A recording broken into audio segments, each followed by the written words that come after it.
Hi everyone, this is episode 8 of Triple Cross Cinema. We have been doing like some of the film from Asia before. So we did film from Japan, from Korea, from China. Now we're doing the specific region of Asians, the Southeast Asia. Yeah, Vietnam, the Philippines, and Thai. Thailand, That's right? right. Yep. So we're gonna look at the scene from the film Papaya in 1993 from Vietnam, Lola or Grandmother from Philippines, 2009, and Uncle Boonmee, the one who the film that won the Palme d'Or back in 2010 from Thailand. Uncle Boonmee, who can recall his past lives. Yep. You That's want to try pronouncing the director's name?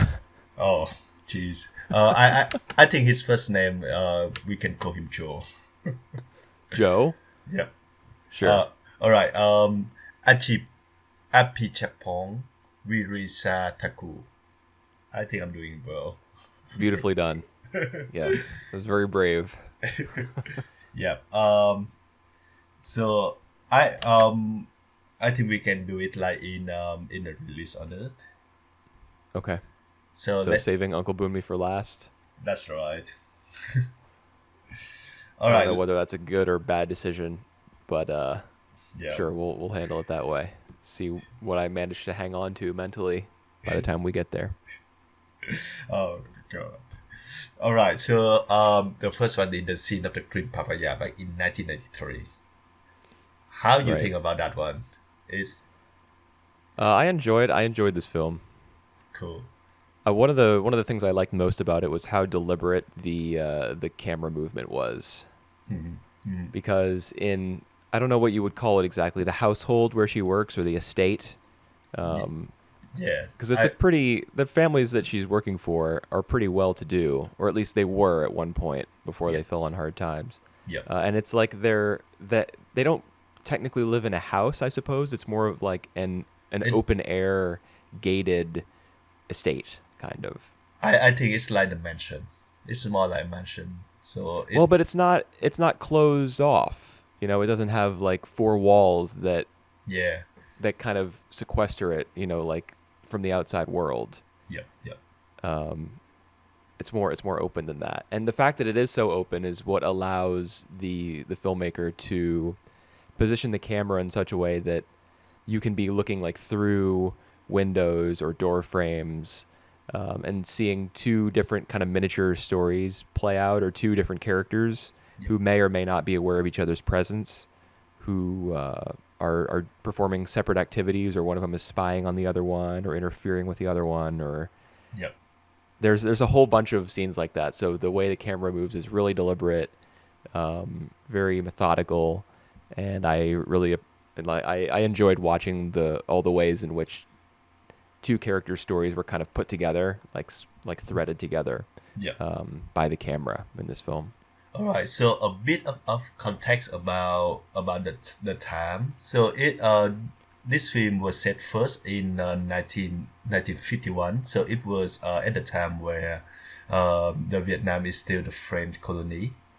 So we have like a lot of like French influence, I would say, in there.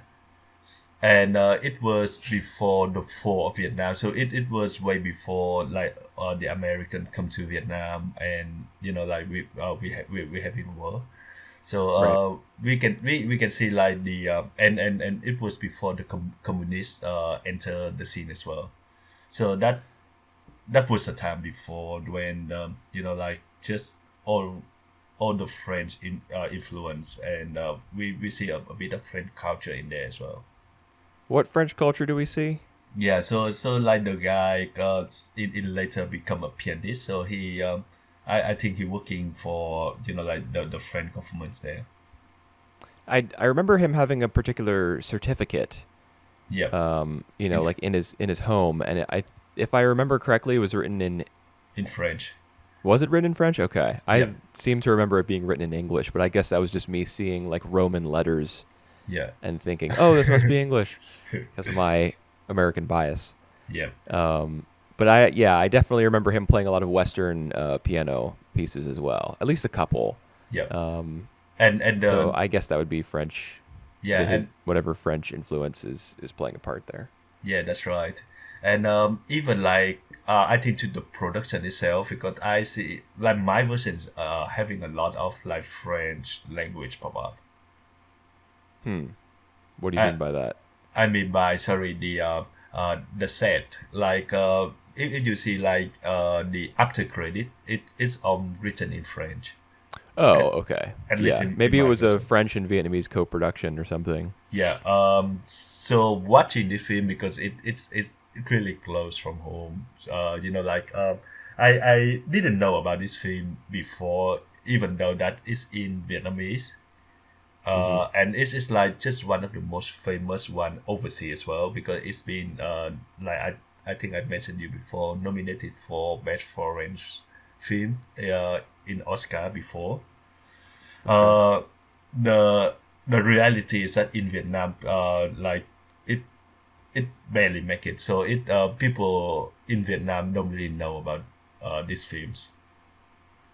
So watching the first like 5 10 minutes, I can see like all the thing is it actually been shot in entirely in French for these films. So like the whole set is created and made in French with like all the French production and French crews. Okay. So I so like watching the first 10 minutes, I can see like the a bit of that. So the set is really staged, and the dialogue is not natural at all. Um, but Well, you like say that based on the fact that you have like a Vietnamese perspective, that's right? right, And that's so right. you're judging like their pronunciation and their dialect and stuff. Yeah, that's right. But yeah, it just like it's like an extra layer that I seen from this film. So I Yeah, feel this. I had no idea. Yep. Yeah, that's that's right. But the thing I want to say is that even though that it's look like French and it have like the I think the style is more like European sensibility. It focus more on like the vision like the camera work, but I appreciate. It's especially in the second half where like there was none dialogue at all, and everything just like just what we see on screen. Right. I think the film is delve into some of the very Vietnamese issues which I appreciate. So it's more about like it look into like the life of women of Vietnamese women in a world where like they are not really that greatly appreciated. So they are born to like to serve their husband. Yeah. Yeah. So that's I mean, something. that's something that the matriarch of the family, at least in the first 2/3 of the film, the grandmother who lives upstairs. Yeah. There's a scene where she's talking to her daughter-in-law. I think that's their relationship. Mhm. It's not her daughter, is it? It's her daughter-in-law. That's the daughter-in-law, and she claimed the What on daughter. earth is going on your end? That's right. She claimed the daughter-in-law for his living apart. Yeah. Well, she says to her, "You have a man, but you don't know how to keep him." Yeah. Yeah, as though that's like entirely her responsibility, uh, and it's in fact her only role, basically, as a human being. Yeah. And we kind of see her struggle without like with the absence of her husband, the one who like don't really do anything and just like take the money and take off. Right. You know, when that she has that like the jewelry box where she keeps her cash Yep. and some of her like her better jewelry, I guess. When I first saw her put some money in there and then put it back in the drawer, I thought for sure that the plot was going to be the new servant girl would be accused Oh. of stealing it. Someone was going to steal it, and then the servant girl was going to get blamed. That it was going to be a much more Yep. I don't know, like Yep. traditional plot in that sense. like Yeah. focusing entirely on the servant girl and how she's oppressed and unjustly blamed for things and stuff. But it Thank turns God. out the dad takes it. Yeah. And it, like, like everyone know about that, Right. Yeah. like, So it doesn't cause a huge like debate or like yeah. witch hunt because they're just like, oh, there he goes again. There's that guy just taking his family's money and leaving. That's just Yeah. that's what he does. That's who he is. Yeah. And we have to bear with it. So I'm glad that the movie go this way. And we see, like, we actually didn't mention the main girls yet. So the main girl is Mui. Hmm. She's 10 years old. She been brought into this household to like to be a housemaid. A housemate. She's a Well, servant, man. all right, servant. Yeah. I would say housemaid is much more appropriate. She No. do the house chores. She cooks. She stay there. Yes. Yeah. A housemate is like a roommate. All right. Yep. She didn't get paid for that, so yeah, that makes her a servant. Yeah, well, I assume that she's doing it in order to pay off her family's debt, or Oh, right. just Yep. her family did it to get money Yeah, in general. but it's a one off. It's not like she getting an like incomes from this. Right. They just sell her off and Yeah. they get hopefully a decent amount of money. I mean, I don't know why I said hopefully. I- they sold a human being, so I Yeah. guess I would want the human being to be valued highly. Yep. Yeah, but she's a servant and she serves there at that house for 10 years. Yep. Um, She, that's a long time. well, she actually was gonna stay there for longer if not for the for that household to be like bankrupt. Right. So that's Yeah, good. That's good for her, I guess. guess that they run out of money with which to pay her, but at the same time, I think that the mistress, the woman of the house, Yep. is also fond of Mui, and she wants her to go somewhere where she'll be, Yep. where she'll be happy or she'll be paid more. Yep. She'll just have a nicer place to live, whatever the case may be. Yep. So yeah, I would assume that the reason that she left is because they couldn't afford to pay her, but Yep. she would also want her to go where she wants to go, and it's obvious that she likes what's the guy's name? Hen? Yeah. Huyen. Huyen? Yeah, that's how to pronounce Huyen. Okay, Huyen. Yep. Yeah, there's that really cute scene where he comes over to dine with the family at one point when she's like 10 years old, I guess. Yeah. And she dresses up in her nicest clothes and like walks up to him, places all the trays there, and she turns around, she has a big smile on her face, Yeah. and she walks away. I just thought that was so precious. All right. That was cute. Oh, cool. Yep. And it deal the I mean the story just deal with her doing the learn the job. So learn how to cook, learn how to clean the house and stuff, and her interaction with like the other members of the house, Yeah. especially the boys. I guess. I mean, I would say especially like, The mother. well, the woman who's training her, the other Right. servant, and the Yeah. mother. Yeah, but the youngest son does play a pretty big part Yeah. in Well, her duties around the house, a disruptive influence, I guess, or destructive. yeah. That's more like along the lines of what I would have expected from a film like this. I said that I expected there to be some, she would be falsely accused for stealing from the jewelry box or something. Yep. Him messing with her by, shaking the water bucket so that the water would get dirty, or putting, those lizards or salamanders, whatever they were, into the vases Yep. Yep. so that she would be blamed for them shattering. That is more like kind of classic servant girl narrative stuff. Yep. Well, then I'm glad that it just only like it's just hinted. It's not that like it's not become like a main plot. No, well, the film isn't. It's not highly plot oriented. Yep, yeah, that's It's true. more about like character relationships and exploring a particular time and place. Yep. Uh, Um, yeah. yeah, and so there is a history as well. So the father had been like doing this going away. Yeah, this Uh, is his fourth time yeah, that's leaving the right. family behind. And one of the time when he left their daughter had passed away. Right. Which is So why he like confined himself to his room. Apparently, that's what yep, yep, the the older woman tells Mew, yep. is that the reason that he only like lazes around the house and plays music and whatever is, I don't know, a form of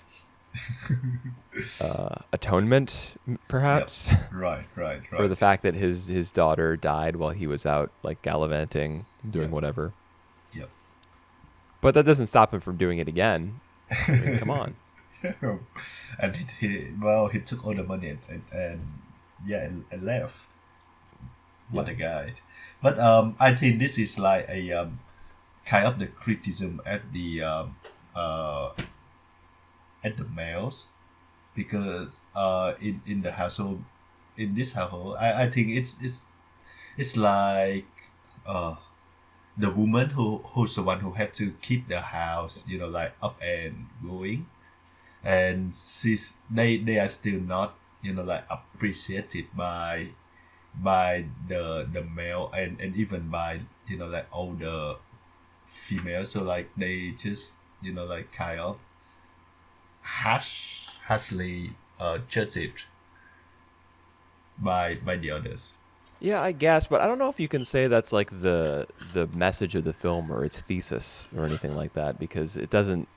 The last like the third act of the film, where it cuts to Mew as a 20-year-old woman who's serving in, how do you say his name? The pianist? Queen. Quyen. I thought it was, that's what I said before, right? Yeah, Quyen. that's what you said before, Queen. Okay. Quyen. Yeah, It's that part of the film is like completely different. right. I would come to that later on as well. I just don't like, that was one of the notes that I had while after I finished watching this film, and I jotted down some thoughts, was I wonder what the director wanted us to take away from it, like what the overall Yep. message would be, or what the thesis or the vision of I the film would be. I'm not sure that I see a whole lot of like yeah common threads between the part where she's 10 years old and the part where she's 20 years old. Right. I tell you what he said on one of his interviews about what his take on this. Well, he made the film. Like, Yeah, after he made he's the one who made the film, so he might have something to say, right? yeah, perhaps. Yeah, but keep going with yours. I don't know. All I right. have no idea. Like the certainly the first 2/3 of the film, there's a certain bleakness to the whole thing, Right. because there's poverty, there's familial abandonment, there's like verbal cruelty that the grandmother shows to her daughter-in-law. There's unrequited love, Yep. both between Mew and Huyen, Yep. originally, before they have their affair. And also there is the elderly gentleman who has followed the mistress around, Yep. or no, Yep. the grandmother. He's followed the grandmother even as she's like relocated and moved houses several times. He's always followed her, even though his affection was spurned. Yep. So there's that. There's unrequited love. There's also death, obviously. Yep. And there's a certain amount of that same bleakness in the last third of the film, I guess. Yep. Just because of the way that the Huyen's relationship with his fiancée ends, and the circumstances under which he starts a relationship with Mew. Yep. Like there's kind of a shadow hanging over that Mhm. relationship at the end. Yep. But I don't really view them as comparable. I see them as like two completely different Right. stories. Yep. All right. So on one of the interviews, the directors, his name is Trần Anh Hùng. He he mentioned about how the relationship between like a wife and a husband in Vietnam is more of like a servitude relationship. So it's like the female who is more like a servant who tend to the need of the husband. Yeah. So what he said like in the second half is that when the man who like have like a west more like westernized relationship with a girl, he's and he has like Mui who is like who is basically literally a servant to her. Yeah. He fall back to like that relationship, so he feel more safe and more secure when like when having a relationship with a girl who kind of like serve him. So So is he rejecting like Western? yeah, Uh, more of that. Yeah, he's rejecting Western like marital dynamics, I guess, yeah. and To fall reverting more. to Yeah, okay. that's right. So that was like one of his messages So to the film, and it's kind is of there different. criticism, like implicit criticism there? I I suppose there would be. I don't know. I suppose there would be, but there is like at the end of that film there is like no hard criticism on that. So I think it's left it's more like left open to the viewers. You're right. And Yeah. yeah, for me though, I think I for me who like from Vietnam and like 20-30 years later, I still feel that ring true in our um, culture. So I think hats off for him to to say that. But as saying that as well, I think he's because he didn't really like kind of making a stand on this based on like the ending.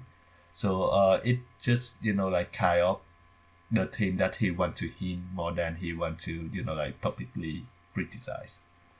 You know what I mean? Yeah. Well, I mean, I would, in general, I would say I would appreciate that. Like when a film doesn't moralize Yeah, and just presents a scenario or presents, that, a time and a place or characters or a plot or whatever, and that's lets right. you think and feel about them the way that you think and feel. Obviously, there's a guiding hand. Somebody makes the film. Multiple people, many people are involved in its creation, and Mhm. there's a there's a brain and hands and words and things that are behind the creation of the film. So there is a point of view somewhere in there, but to allow the audience to participate a little bit more Mhm. by not having their hand forced, mentally speaking, That that's right. That is is what I correct. prefer. But it also makes me One more. a little bit less certain. Yep. Yep. I suppose that's good. To be less certain about what you've just seen after you watch a film, you don't want to be like, okay, well, I can just mentally compartmentalize that now, and not ever think about it again. I don't have to worry about it because, I agree. Yep. yeah, that kind of filmmaking or film viewing experience is not very rewarding in general. Yep. I agree with you. And I think saying all that is to ignore the I think the best strength of the film is actually the cinematography. Like it just look uh lyrical for me. It It just looks lyrical, yeah. It's have you seen like the thing with the cream papaya and right? one of the boy who's I he's doing uh he doing thing with the insect. Where he's dripping the hot wax on the ants. Yeah, that's right. That's right. This Yeah, that's the middle son. yeah, and I think the middle son is the most perspective out of the all three. I would say that like it's the director view that he put in there to the middle son. Hmm. Well, I, the youngest son is like too young to really process yep, a lot of what's happening. He's just asking all the time, like, "Where is Dad?" yep, Um, and he doesn't really understand his father's character flaws or his failings, Yep. or where he is when he leaves. Like, where does he go and why does he go? He doesn't understand that. The middle son does, and the oldest son prefers like not to. He just kind of Yeah, not to care. dips. He just leaves. Yeah, he would rather spend his time with Hu Yen Yep. or Huyen. Hu Yen. Yep. All right, you do it. You're doing well, Huyen. No, not really. He prefers the company of his friend to Yep. the company of his family. Yep. And So I guess the middle son is the one who has to grapple, like most. He has to do the most grappling yep. with I his remember. family's like legacy or I remember whatever. that there are a lot of scenes where he tried to reach. So we see the hands, his hands trying to reach. I think like the legs of the mothers. Yeah, there's that one scene where both of them are crying, Yep. Yep. and then there's a shot of her feet and his hand enters the frame and he tries Yep. to comfort her that way. Yep. Yeah, I remember that. Yeah, I thought that was really powerful, and yeah, I love the cinematography, like the way that, like you said, like just keep on lingering to like characters, like different characters doing different things, and then like just keep pop in and pop out. uh I think that it's just having a really great sense of the place, Yeah, and for sure. and it just look great. I don't know what he shot, what kind of, is that on films, is that on digital, but it just look great. Well, it was 93. It would have to Yeah, be shot on film, right? yeah, that's right. It just looked phenomenal. Like all the close up that look pretty good as well. Yeah, that's true. And I really do enjoy particularly shots where a character will exit the frame, Yep, but then the take will continue and the camera will rise like it's a crane shot, yep, and then yep. you'll get to see the character re-enter the frame in a completely different part of the house. Yeah, that's right. So you do get a very good sense of space, of how big it is, how the different rooms are connected to each other and related to one another. Yep, And I think that reinforces the gap between the servants and the family, right. and the grandmother as well, who's pretty much isolated Mhm. in like her own tier. If you view it as kind of like a caste system Yep, or a class system, the servants are at the bottom, and then there's the family. But the mistress is so, the woman, the mother, is so burdened yep. by all of her responsibilities, because she works. She works at I guess it's like a textile shop. She sells cloth Yeah, that's or right. fabric. Yep, She has to work in addition to helping to raise her children. yep. But she, despite being the woman of the house, is not like at the top, not at the apex of that Yeah, that that's tree, right. really, because it's the grandmother who holds like power, like mental power over her. Yep. Like feelings of guilt and shame keep her kind And of oppressed within her own house. and there even a subplot, like you said, about a guy uh who keep checking on the grandma. So Right. I think it is like a possibility that, like if they have been together, they're not gonna be, like she's not gonna be stuck in the sorry, in the in in the top of the house, like this. Right. Yeah. I mean, I think his character was interesting. I think here's my theory. Yep. I think that the one of the things the film is trying to say is that Mui Yep. in Hmm. sabotaging Huyen's relationship with his fiance and Yep. becoming his wife, I suppose. I Yep. don't know if we ever saw any evidence of their marriage, but at the very least, she's carrying his child, and Yep. he's more committed to her than he was to Yep. his fiance.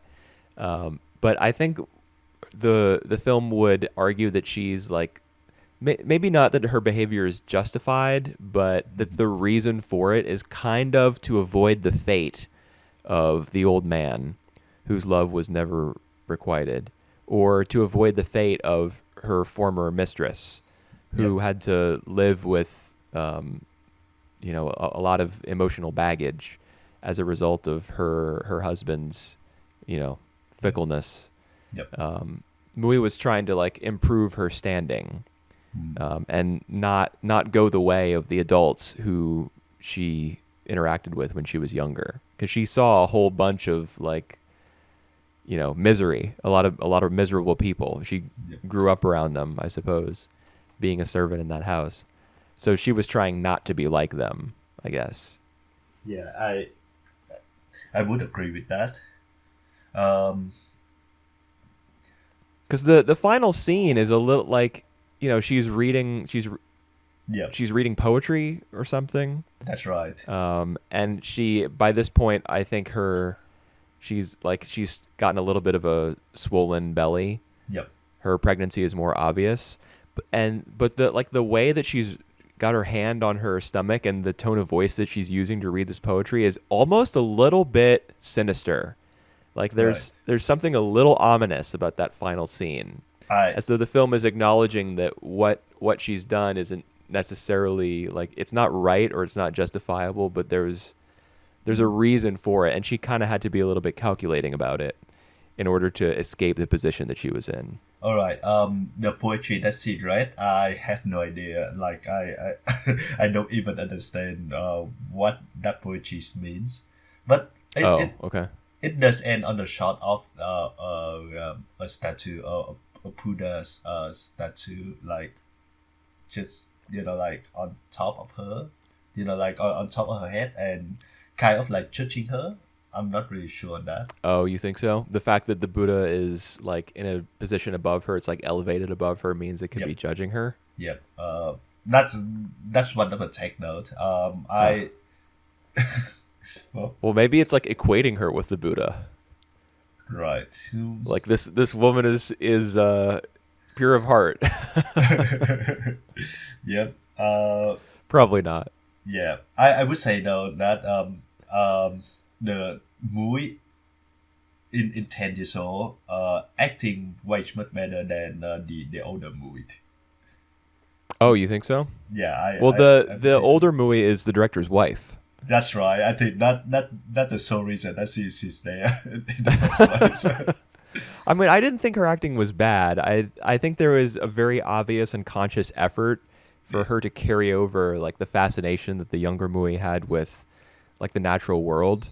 And Right. that's one thing that we haven't mentioned yet, is that this estate where the family lives, even though they are very well to do and it's they got nice digs, it's a nice place. Yep. They're still in direct communion with nature. You have the green papayas, the tree that's growing right outside of her window. You have the Right. crickets Yep. that she puts in the little miniature bamboo cage. Yep. Yep. You have like there's a little pond where there are fish, there are frogs. There's obviously the lizards that the youngest son put into Yep. the vases that his mother loves, and then one of them breaks. Mhm. So the natural world is a big part of this film as well, like man's relationship with nature. Yep. Yep. And I just lost my train of thought. What was I talking about? Yeah, the natural world. Yeah, It is. but it had to do. Oh yes, so the older, there was obviously a very conscious effort on the part of the woman playing older Mui Yep. to carry over that fascination that the younger actress had. Like she was trying to emulate her, Yep. and I think that was a little bit too like detectable. I guess it's a little All bit too right. clear that her performance was modeled on the other actress. This is not a good performance for me. No. I thought it was. I get where you're coming from for sure, but I thought it was okay. Like Right. I thought it was all right. I definitely did. It was a little bit stilted, a little bit unnatural, Yeah. but Oh, I think she was following the direction that she was given. that's right. And yeah, coming from me, like the dialogue even more unnatural from her than like the younger movie. Okay. Yeah. Just take my word for that. Maybe she has like you said it was a French and Vietnamese co-production. Maybe Yep. she has like a French background, or she was Yeah, she grew up in French. okay. So Like she, yeah. so her Vietnamese accent or her dialect or whatever might not be as Yep, that's right. sound as compared to the other actors. And some of the people there, yeah, when they speak Vietnamese, it's not that clear. It some of them are really thick accents. Yeah. Well, it's like a Crouching Tiger, Hidden Dragon Yeah, things. Yeah, situation where they're all speaking different dialects. that's right. That's right. And then someone like me watches the film and I'm like, man, this sounds great. Well, that's I think that's the perk of like watching something in your mother language. You pick up this thing, Yeah. and it just surprised me that like international wise, this is like one of the most famous Vietnamese movies. I come up with like every single like person overseas who have watched Vietnamese movies, and this is like one of them that they always mention. In Vietnam though, like we don't really, like we hardly heard about these films. Hmm. So it's just like this Well, I one. mean, that might be because this film is kind of critical of Vietnamese like gender roles, Yeah, but I guess. yeah, but it's not to the point that it's become banned or anything in Vietnam. It's just Right. that Yeah. people don't show much interest in it. So it I can understand that though. Like, imagine a film made like this, but in English for American or British or just generally English speaking audiences. yeah. This film is not gonna do that well. Yeah, well, yeah, I also want to say that this film is not, like it's not created as like a critic to the Vietnam society. It's more like in of observation. Yeah. Yeah, Yeah, that's so how it feels. yeah, and I also feel that like the Vietnamese people just say that it's like too boring, too long and boring, with like too many like unspoken part. That's what makes it interesting. Yeah, I know. But I mean, I can sympathize with that perspective. There are many films that I've seen that do feel too long and boring, and part of that is the fact that there's so little dialogue. Right. Like one of these films, this group of three films that we're talking about here, one of them had long stretches with no dialogue that I found myself like starting to fall asleep. Right. Um, I don't know, but that's just every individual person makes their own judgment about what's boring and what's not. That's right. I For a general populace to feel that way, though, I mean that's probably just like a cultural thing, Yeah, I guess. I think uh the batch of like non dialogue in this film actually like strengthened the film for me. Like it just the cinematography that do the visual, and like what a visual that we have for the films. You're talking about mostly the third act, I assume. I'm thinking of like the first and second act as well. Like there are some scenes where I remember the scene where like Mui, she start the morning routine, and we see like from the far angles that someone enter the house. I think this the oldest boy, and then they start following the boy. So like it the strength it is there like at the beginning of the film, and it just become more prominent at towards the third act. Right. Yeah, it doesn't come out of nowhere in the last part of the film. Yeah, that's But true. I think the longest wordless passages are probably in the third act because Yep. we can clearly grasp the dynamic between the three major characters at that point. Right. The pianist, his fiance, and Mui. Yep. Like no words really need to be spoken. Yep. In That's fact, right. the person who speaks the most is probably the fiance, and I think the director does that to highlight the fact that even though she talks the most, she has the least to say. Yep. Yep. At least that in Huyen's eyes. Yep. That's what he would probably think of his fiance. That's why he grows tired of her. Yep. That's not fair though, but maybe that's the point. Yeah, it's not fair to. Yeah, that is the point, I suppose. I mean, based on what you said about the director's comments Right. regarding the film, is Yeah. that Yep. he's not interested in her because she's not like subservient enough. So no, that's No, not fair. no, don't put it that way. It's What do you mean? it just Isn't that what he was saying? That yeah, that women essentially play the yeah, like the role of servant to their husband? yeah. It a bit too straightforward the way you say that. It's too Why? I just harsh. said subservient. All right. Yep. Yeah. I mean, But no. I'm sure that that's, there's a conversation to be had about that sort of thing though in every single culture, or 99%, let's say, because most cultures like around the globe are patriarchal. Yep. Most of them, not all. But you watch a film like this as an American, and you can identify, the fact that he might be making there might be some sort of commentary about that issue, because even though the relationship between American men and women is naturally going to be different than the relationship between Vietnamese men and women, Hmm. that point of view still exists and is pretty loud in Right. America. Is that Yep. women they don't have the same position in society that men do. Yep. True. And within marriages and relationships, they also are not given the same credit. Power. They Yep. yeah, not the same power, not the same worth. Um, Yep. yeah, so I mean I can identify that that's something that's being spoken about here, despite not having ever been to Vietnam Yep. or talked at length with a Vietnamese person about Huh. their relationships or whatever. I mean, yeah, I specifically mean about their relationships. Obviously, I have spoken at length with a Vietnamese person. All right. All right. Yep. So, But I don't ask you about like what you think about your relationship with your significant other, yeah. and whether you are like being fair to her or whether she's being fair to you or whether you share power equally. Like, I'm not interested in having that conversation. I'll watch a film about it, Yep. but I don't want to quiz you about that. Yep. Yep. True. I would say that I watched a few Vietnamese films, and this still like remain my favorite. I would say that it's like it's growing on me. That these films. So Well, is this your second time seeing it? no. It's like my fourth, fifth time already. Wow. I'm Yeah. surprised that you even suggested that we watch it for this episode. I You've already seen it so many times. no.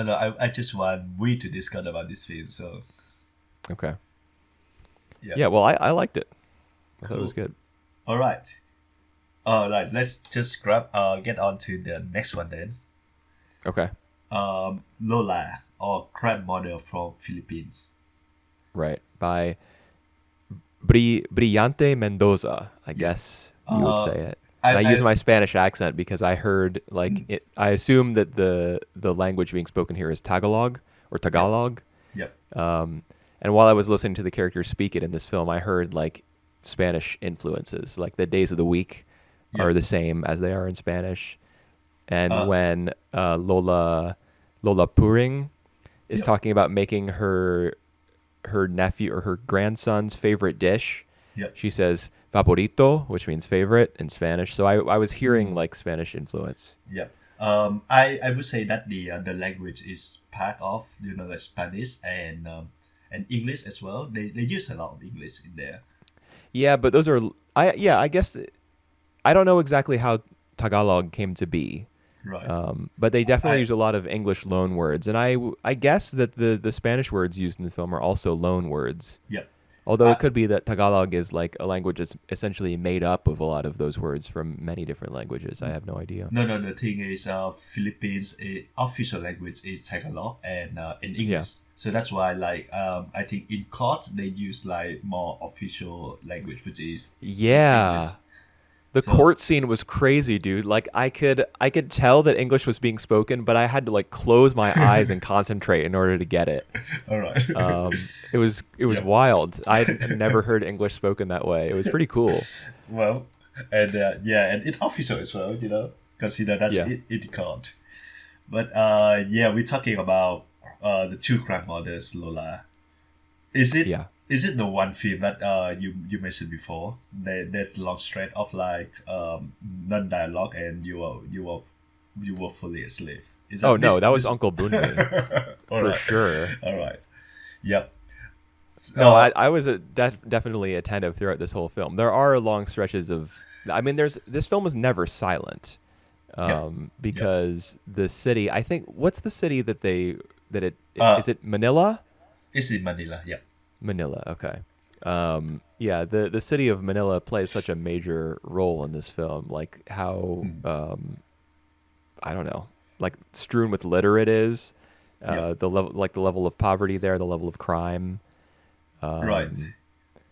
how Or kind of run down it is, like how lacking its infrastructure is. I mean, it sounds terrible to say all that, I sort of to me, but I mean that's really the truth. This city is yeah. falling apart. Yeah.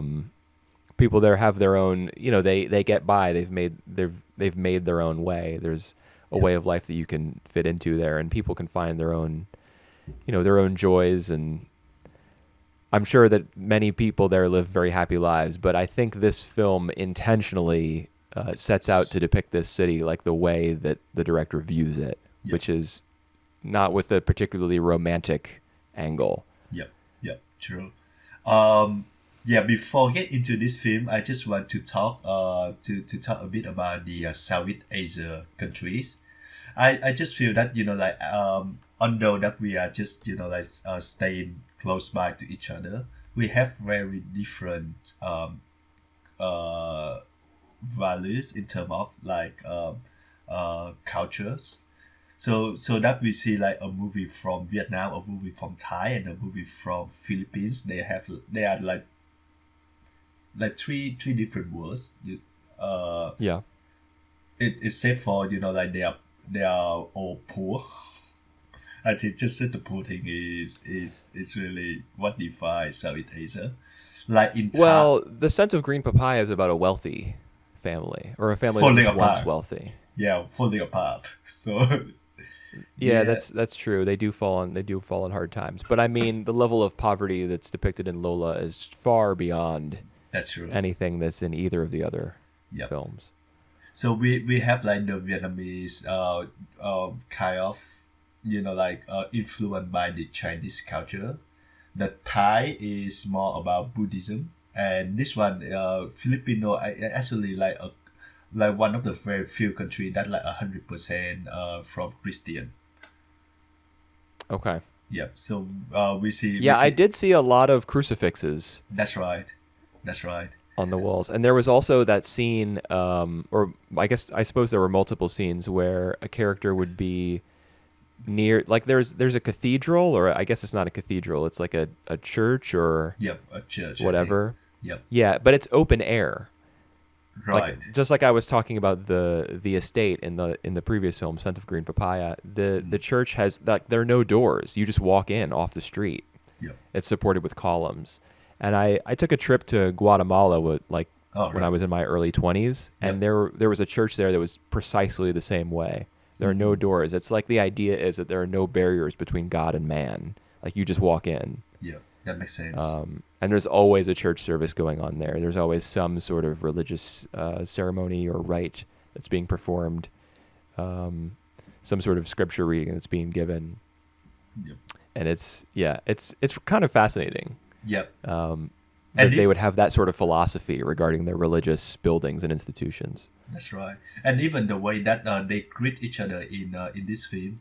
Remember, like the grandson greeting the grandmother by placing her hands to his forehead.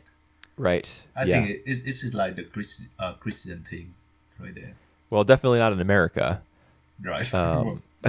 At least not where I'm from. Yep. But I suppose, yeah, it might be some sort of like a Catholic thing, maybe, because I Yep. assume that the variant of Christianity that shows up most often in the Philippines is Catholicism, Yep. rather than Protestantism or what have you. Hmm. Yeah, Yeah. I did notice that they would place, the grandmother would raise their The like hands. the back of their hand and place it Right. on the grandson's forehead Yep. as a way of, like, I don't know, like, God bless you, that sort of thing. I think God so. be Yes. with you. Yep. So this film, although it's about like a senseless murder, I think it's just like homicide. From Yeah. Well, he gets killed over a cell phone. yeah, it's just so yeah. I think they make a point that it's just so senseless and pointless as well. to kill another person just over like a cell phone. But Yeah. this movie is more about the grandmoms who like on the two end who try their best to like one of them tried to put the justice for her dead grandson, and the other one tried her best to save uh, her grandson's skin. Right. Well, I wouldn't say that Lola Sepa. Yep. I mean, the two grandmothers, they're credited as Lola Sepa and Lola Puring. Puring, Yep. and I guess we can refer to them that way. Right. Yep. I wouldn't say that Lola Sepa's arc in the film or her role in the film is really about like attaining justice, securing justice for her grandson. It's more about like her trying to prepare for the funeral, Right. and just trying to like get through the whole experience of having your grandson buried and like Yep. I don't know, supporting your family throughout that experience. Because she does, like when she first encounters the other grandmother, she's like, "This, your grandson's a junkie and he needs to be hanged." Yep. But yeah, and obviously she's furious, and she's not a very happy woman in general. Like the way that she yells at the children for being naughty and stuff. She doesn't have a very sweet disposition. Hold on. That scene though. I think she tried to do that in order to put on pressure on Lola Puri. Yeah, well, you may be right about that. Like that was some sort of psychological Yep. game that she was playing, but I think it stemmed more from her frustration that this woman was in her house. Yeah, true. That is true. Yes. She just hated that this woman was here, and so she was mad, and she took it out on one of her great grandchildren. Maybe I don't know if that was a great grandchild or what, but Yep. yeah, she got to yelling, super old grandma style. Yep. So she's just not a very sunny person in general. I think that's probably the reason why she was like, this guy needs to just get the rope, just hang him. Right.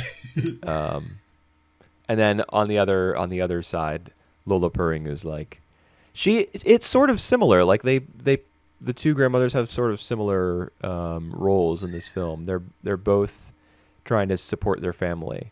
Yep. Because Lola Puring, like what she has to do in order to support her family is get her family out of, this Jail. pickle that he's found himself in Right. by killing another human being. Yep. She's just got to get him out of jail and out from underneath like the legal system, which she does. Yep. By stealing and ripping people off and stuff, and lying about her son being in the hospital. Yep. Yeah. Rather than in prison. I think that this screen this is that make the film more powerful to me.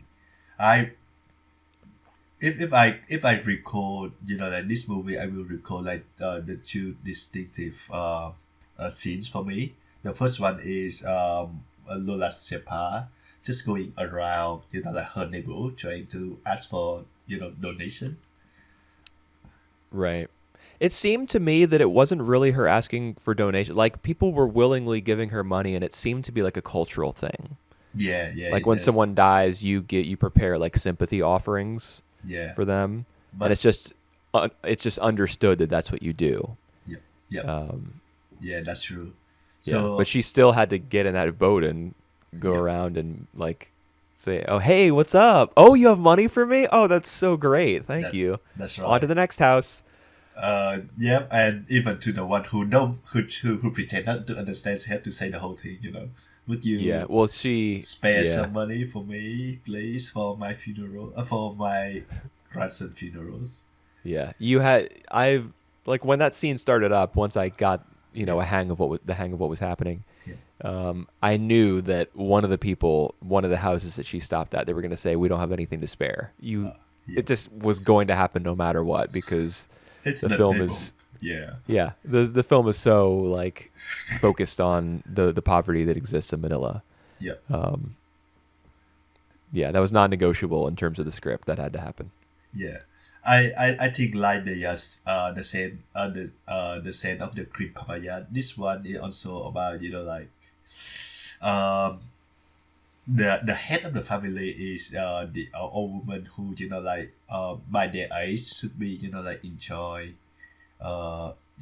what left of their life, but instead they have to do all all the work. They have to be the head of the family and trying to make the money to the family as well. So Right. it kind of sad, Yeah. Yeah, she's the one who has to pay for the casket, and Yep, yep, then Lola Purring is the one who has to come up with this, like, I don't know what is it called exactly? the- Compensation, like a yep, compensatory offering yep, for the yep, murder. Like she has to come up with yep, 50,000 pesos. I think they were calling them pesos yep. I in don't this know how film. much that would be, but yeah, Yeah, me neither. that that would be a lot for them. That's one thing for Yes. sure. Oh, of course. That's why she's having to hustle Yeah, throughout the film. yeah, Like, you see her pull that quick change scam at the yep, vegetable cart yep, with yep, the guy who's like, "You're ripping me off." yep, yep, She has to go to her like extended family out in the country and yep. lie about what happened to her grandson so she can get a little bit of cash from them. And then on the way home, she sells the duck eggs that she was given With to the woman who really does not want to buy them, but just yep, does it anyway. yep. That's it. Amazing performances from both of them. Yeah, well, really, yeah, I agree. Really naturalistic performances too. True. It, and that it's made all the more amazing that they're able to give those sorts of naturalistic performances because the you know they're being followed around like they're on their feet nonstop. They're Yep. being followed by, I assume, like handheld handheld camera guy. And But so is there somebody with a boom mic above them the entire time as well? yeah, that's right. And and such an extreme weather as well. So Oh yeah, it can pouring rain all the times. yeah. Yeah. Oh, what was the other scene? You said whenever you think of Oh, this film, you think of two scenes. yeah. The other scene is the one that Lola Purik had to hustle the money, so she had Oh to yeah, go through everything. That's just so powerful. yeah. Well, they are those two scenes that you mentioned are kind of two sides of the same coin. The Yeah, grandmothers are out there that's true. making money, Yep. or stealing it, or begging for it, or Yep. collecting it, or what have you. That's true. Um, yeah, they really are taking on a lot of the responsibility for what their the situations that their families have found themselves in. And even Uh, the guy Matthew, I think he was having a good time in the prison. I actually had a different. It seemed that way at first, but I had a different take on that Yep. scene. I think that he was obviously, he was kind of running things in the prison, and he was like on good terms with a lot of the other people who were being held there.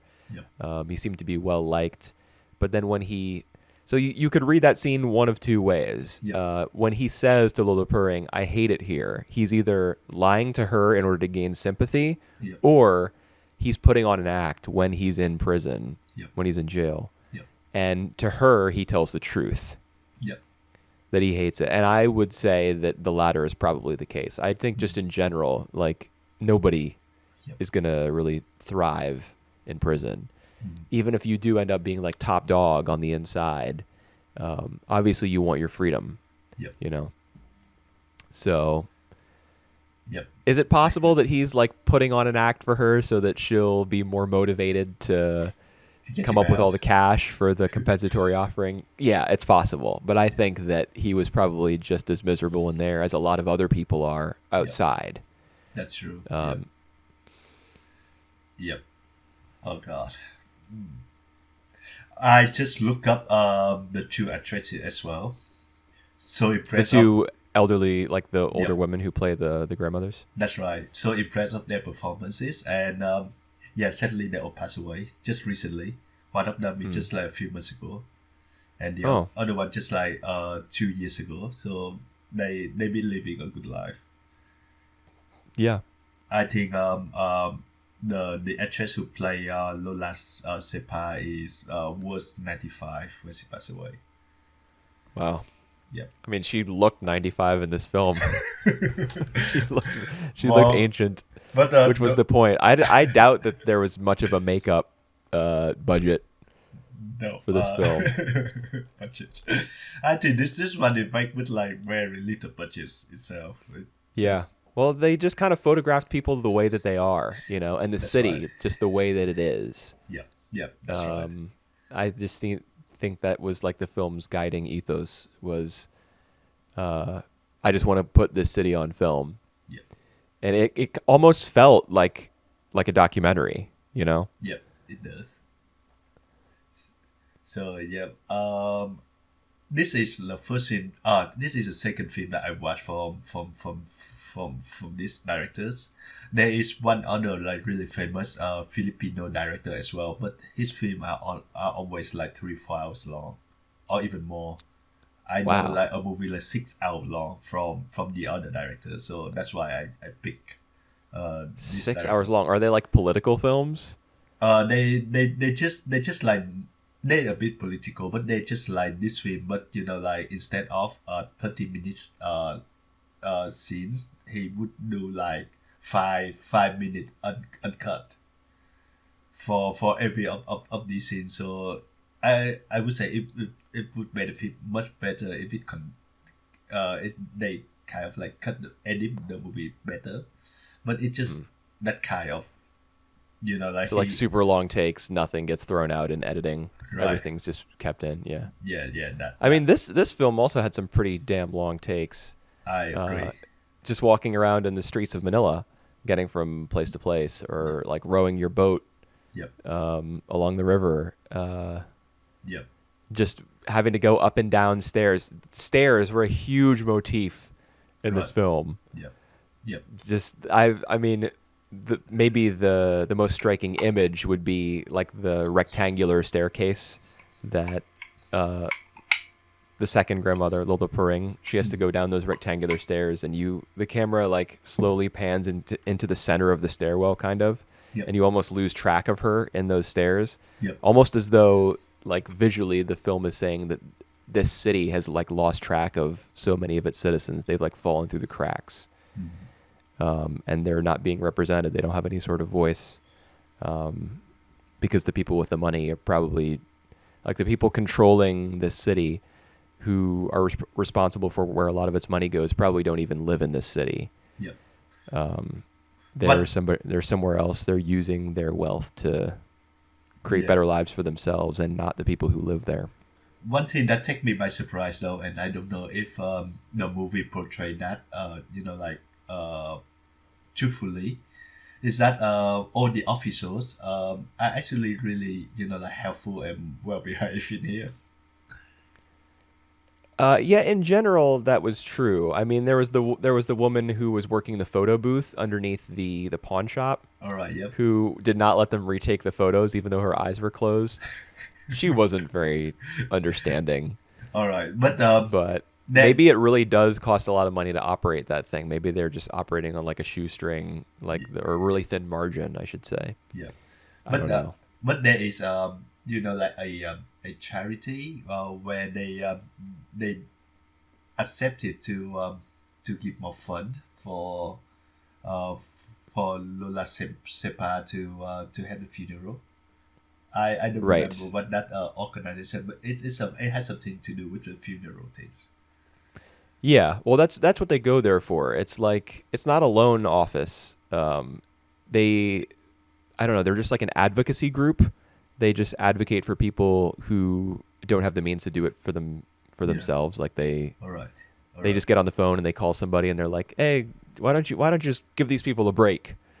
Um, See but you that? could tell, like the way that she was talking to the other person on the phone, it seemed like the person on the other end of the call needed some piece of paperwork to go through or some license to be granted, Yep. Yep. and the woman who was at the desk with the red reading glasses, it Yep. was almost like she was holding it over that other person's head, Yep.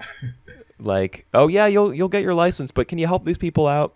Yep. Yep. Yep. That was the vibe that I got from it. I don't know if that was accurate. That's also based on the fact that I'm reading subtitles.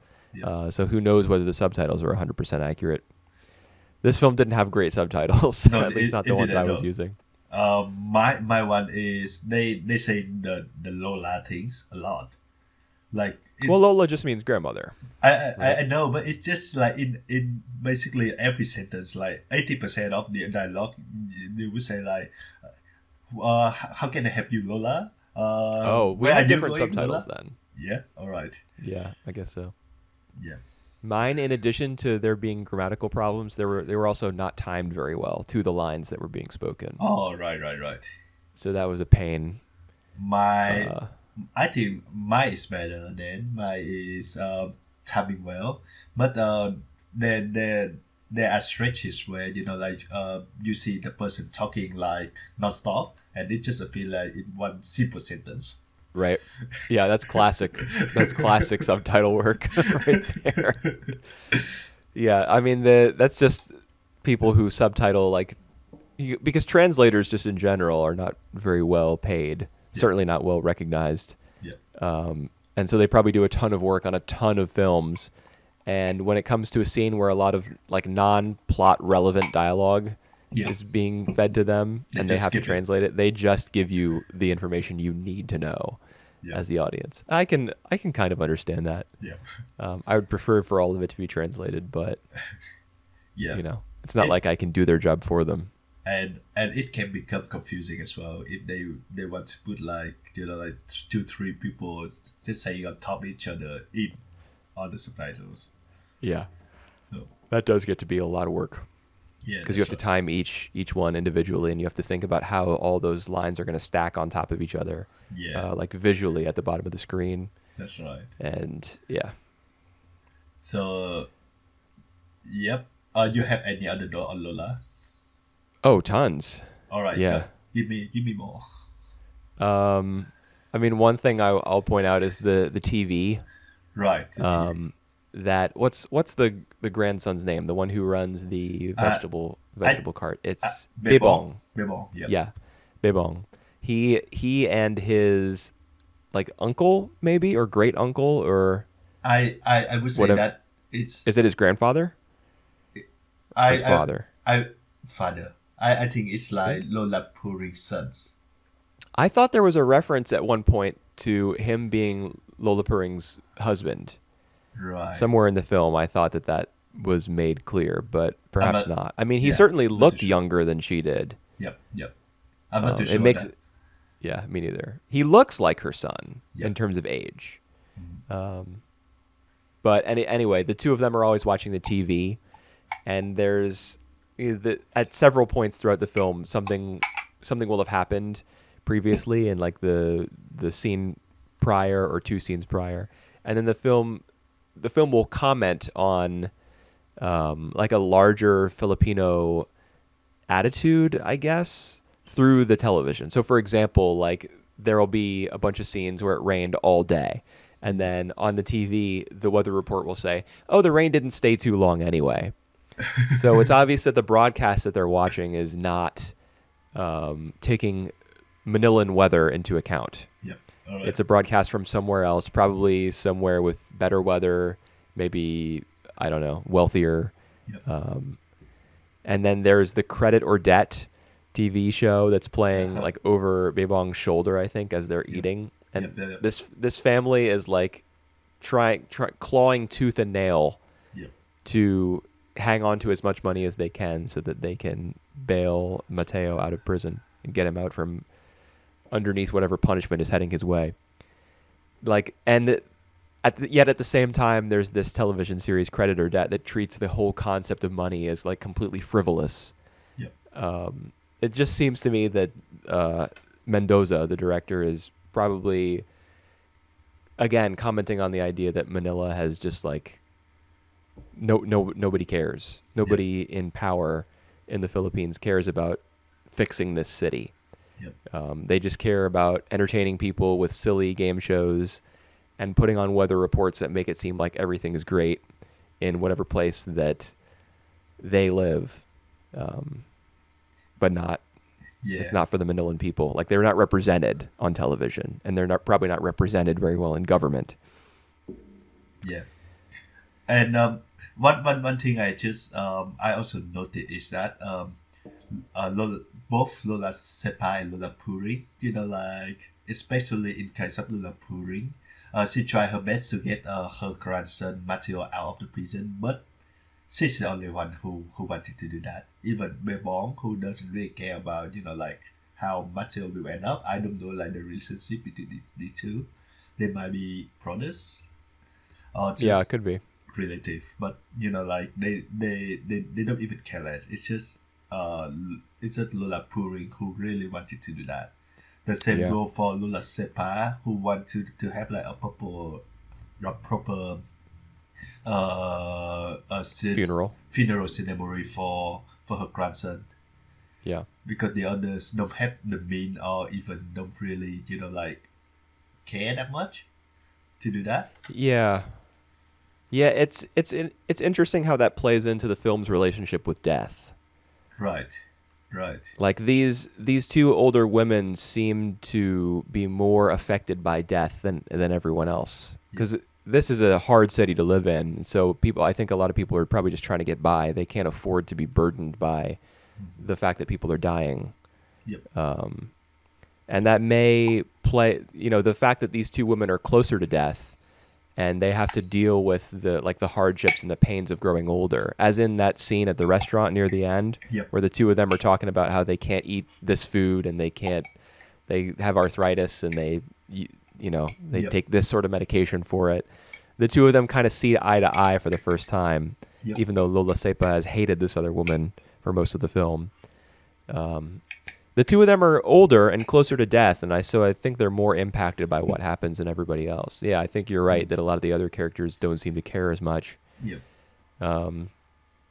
But just in general, death is like all over this film. Yep. In fact, in the very first scene where Lola Sepa and her grandson or great grandson are walking along the streets, and she's trying to, it starts to get really windy Yep. and a little bit rainy out. She's trying to light the candle. Yep. Yep. Yep. And I guess she wants to set that candle in a particular place as like to honor her grandson or to Yep. serve as, I don't know, like a little miniature memorial to him. Yep. While she's trying to light that candle and the wind is blowing and she's trying and failing multiple times, there's a gang of kids, Yep. like a little conglomeration of kids all huddled on the ground around in a circle, and they're all talking to one another as she's trying to light this candle, and one of them says, "My uncle died yesterday," Yep. or "My uncle was murdered yesterday," Yep. is what the kid says. Mm-hmm. Like, so right from the start, even that may even before that may be before that Yep. Lola Sepa's grandson has been killed. That's right. No. At that point, I don't think you know that, but one of the little kids just on the street says, "Oh, my uncle was murdered yesterday," and No, he no, doesn't no. sound what's up? That was the grandkid that comes her say that. Oh, that was the grandson That's what the who was grandson- helping her. Yeah. Yeah. Yeah. He. Oh, that He- kind of nukes my entire point that I was just going on about for the last 2 minutes. I thought it was one of the other kids. Yeah. So people's uncles were just dying left and right. But he I think your point is that because he said that without like knowing the full effect of the Well, that's true. Yeah. He just says it kind of casually to the other Yeah. kids, but that can also be chalked up to his just young age. Like he's not able to process death yeah in the same way that an adult would. yeah But But- people are dying, and there's lots of crime. In fact, the actual first scene where she gets onto the I guess it's a bus right with yeah her yeah, grandson. yeah. There's a Yeah. purse snatcher. A purse snatcher takes a woman's purse, and Yep. so right away you're like, this is this is a little bit sketchy right off the bat. Yep. Well, at least it ends well for both of them. Kind of. The ending is a little bit melancholy. Right. Obviously the two women are not going to like hug, because one of their grandsons is still dead and the other one is still a murderer who just went free. Yep. But it does end like they both are able to uphold whatever duty they feel they have to their family. Mhm. They're both able to accomplish what it was they wanted to accomplish. The funeral goes off really well. You see the funeral celebration Yep. where their house is all lit up and there's a whole bunch of people there. A lot of boats are kind of docked around the landing that's out back on the river Yep. by their house. And so she's able to put on a proper, ceremony for her son, and Lola Purring is able to put on a proper, or she's able to, get Mateo out. Yep. They do achieve their goals, both of them, but it's melancholic at the same time. Yep. Yep. Well, I didn't really expect that, like they do a funeral on the boat. It actually looked pretty impressive. It looked like Venice all over again. Right. Yeah, I had that same thought, just because that's the only city that I know of that uses canals Yep. in such a prominent way. But yeah, I thought something similar. When you say the funeral's on the boat, you're talking about like the procession of rowboats, like the next day after the ceremony. Yeah, that one, yeah. Where they're all like, it's during the daylight and they're all kind of in like a row. Yeah. And they're all. We don't actually see the funeral service, do we? We don't actually see that. I actually think that was the service, but apparently Well, that not. would have been the wake, right? The one that happens at night at their house. Yeah, that would have been the wake. So I where they're didn't. going the next morning, where they're going is the funeral service, and I don't think we see that. Yeah. But you do see all the boats headed there, Right. which indicates that so many people are coming to support their family. Yeah. Probably as a result of the fact that the wake was such a success, or that it was, so many people showed up to support their family because she had, Yeah. she got the flowers and she got the little birds, the little chicks that they put on top of the casket, Yep. as a blessing, and snacks. That at one point they talk about wanting to serve food, like we want snacks. Mm-hmm. And so I assume that she secures the funds to make that happen too. Just a bunch of little things that their community can like gather around, Yep. Yep. It's a lot of little things that we can pick up from this, and I think it's made from real life. That's Oh, why. yeah. Yeah, that's why it feels so surreal. Yeah, that's why there's so many little details that you can talk about just forever. Yeah, that's right. Yep, it's a great little movies. I think this is like the one that have the least viewers out of the three films, and yeah, I bet. I'm glad that we pick it up. The only rip I could find was 480p with awful subs. So obviously not a very widely loved film. Yeah. But I enjoyed this one too. All It was right. good. Let's see if the other one, the one that have the most views out of the three films, that have the most prestigious awards. How it done to you? Just made me want to go to sleep. Uncle Boonmee, who can recall his past life. One thing I can say is I love the title. Yeah, it is a cool title. Yeah. How about the film itself? Tell me.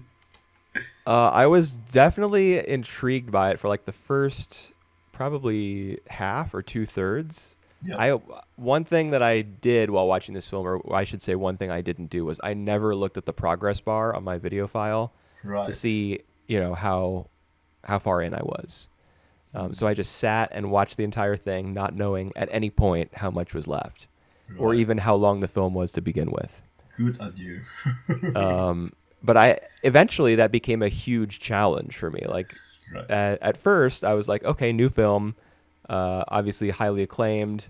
Let's see what's going on. I'm getting into it a little bit, but man, when he gets out, when he leaves the house and they walk through the jungle and then they walk into the cave, Yep.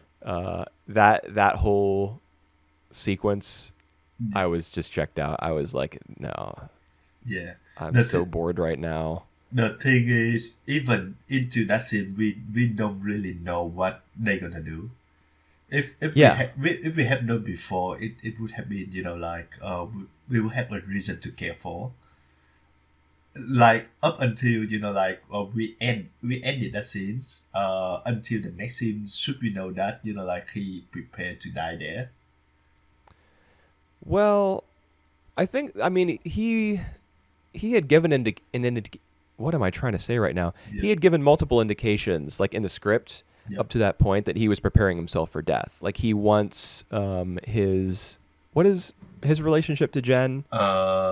Six Sister-in-law? Sister-in-law. Yep. So that means she was Hyun. How do you say his wife's name? Hyun? All right. Or Hold on. Give me a sec. it's like Huai. Hyuan, I think. Hui. Yep. Hui? Oh, Yep. okay. So there's no N at the end of her name? Yeah. Hui. Okay. Yeah. He gives an indication to Jen that he wants her to take over the farm when he's gone, you know? Yep. And he says to his assistant and the guy who administers, you know, his medicine, will you stay with me until the end? As you know, he feels death coming for him. And there's more than that, I think. I mean, it's pretty prominent, the idea that he's going to die soon and he's aware of it. Yep. So I suppose it can be inferred when he's going on this massive journey, like the quasi-spiritual journey through nature and into the cave, which he compares to a womb, that he's, you know, he was born there and now he's like returning to unconsciousness, returning to the state that he was in before his birth. Yep. It makes sense, you know, I suppose that it would be framed that way and you would be able to pick it up. Watching the film, you would know, given like the slow pace of it and the fact that he's kind of accepted his death prior to this point, you would know that's what's happening. And I did figure it out, you know, but I was just, my eyelids were drooping, man. There wasn't any dialogue during, like, probably there was a 10-minute stretch with no dialogue. And some random pictures. Well, now, yeah, when you say random pictures, you're talking about the stills that were inserted into his story of like a future life in a dream that he had, right? Yep. I even this time I couldn't figure out why they was there in the film, because it doesn't really fit into the context of the film. I mean, I don't know. I would want to offer a defense of the film and the director here, right. But I can't do that because I don't really understand what that scene was meant to represent. Or, yeah, even the details of it, I don't remember now. I mean, all right, the detail. I remember him specifically talking about the fact that was a dream he had from the future, like, right. So that's not one of his past lives. Yep. That's something that would happen in the future, and there would be like people who were in positions of power would try to hunt the shadow people or something and erase them. All right, but we have the very last scene of them, in abs, like they impress each other's. Right, all the guys in the military fatigues together with the. But what do we call that thing? The gorilla or the monkey ghost? Monkey ghost. I think that's what they call. Right. I don't understand what right. that was supposed to be. What the idea behind that scene was. Yep. All right. It probably ties into the fact that the film makes a couple allusions to like Jen's father killing communists in a war like in the 60s or something in Thailand. I think Boonmee say that he did kill some communists as well. Oh, he was because he's talking about his karma. The fact that he killed people in the war, and he's also killed many insects working on his farm. Later, of course, you see Jen using a little bug zapper, killing insects as well, because she's like on the less spiritual side, whereas Boonmee is like in touch with, I don't know, the universe or something. Jen is more skeptical and more like rational. Yeah. So you see her killing the insects the same way that he was, but whereas he feels like that's impacted his karma, she probably wouldn't say the same thing. So I think that the idea is the whole idea of that scene, the fact that you see guys in military uniforms, probably relates in some way to his military service. So the film's perhaps making a comment about the fact that in the past he was in the military, Yep. and in the future there will be more conflict to come, and he has a vision of that. No So idea. like the cycle of violence and of like misunderstandings between human beings and the natural world or spirits as represented by the monkey ghost, like those two things can never overlap. People can't see eye to eye. Yeah, but Something like that. I'm just yeah. rambling now because I don't get Well, it. yeah. Well, it might make sense, but like the very last picture have them like in like arm in arms together. So it really doesn't really make sense to me. Yeah. But all right. Let's talk about uh since sorry, let's talk about scenes that like I think the most iconic out of this film is the dinner table talk. You don't think that the sex with the fish is the most iconic scene from this film? I think that that scene I just mentioned is it more like capture the whole spirit, the whole weirdness of these films. So it all right. Let's just describe that scene a little.